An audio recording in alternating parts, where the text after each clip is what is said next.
अब बताओ कि तुमने अरविंद की जान क्यों ली और तुम्हारा उससे क्या रिश्ता है, या फिर किसने कहा था तुमसे अरविंद को मारने के लिए? बोलो। सर, मैं आपसे पहले भी कई बार कह चुका हूं कि मैंने उस अरविंद को नहीं मारा है।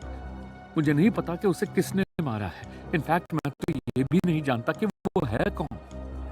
उसका नाम भी मुझे आपसे ही मालूम हुआ है। तो सर, मेरा जब उससे कोई ताल्लुक ही नहीं है तो मैं उसे क्यों मारूंगा? क्यों लूंगा मैं उसकी जान?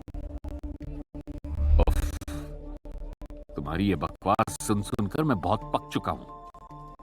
और कितनी बार कहोगे तुम ये सब, और कितनी बार सुनूंगा मैं?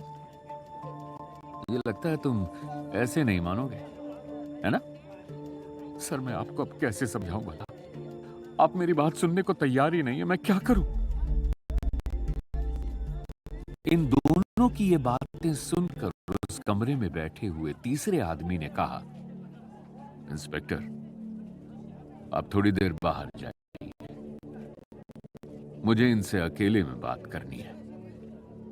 मुझे जानना है कि दरअसल उस रात हुआ क्या था।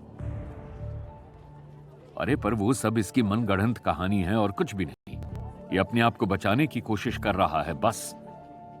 तीसरे आदमी ने फिर से बोलते हुए कहा, इंस्पेक्टर प्लीज, मेरी रिक्वेस्ट है आपसे, आप प्लीज कुछ देर के लिए बाहर जाइए।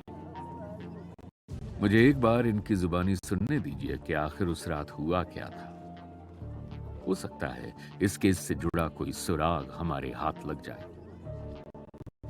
पुलिस वाले ने उस तीसरे आदमी की बात मान ली और गुस्से से उसकी तरफ देखते हुए कमरे से बाहर निकल गया। अब उस एक छोटे से कमरे में उन दोनों के सिवा और कोई भी नहीं था।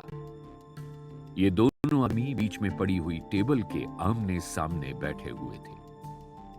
इसके बाद दोनों में फिर से बातचीत होने लगी।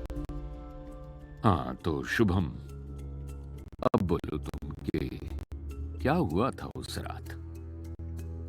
तुम्हारी मुलाकात किससे हुई थी? क्या नाम था उस आदमी का?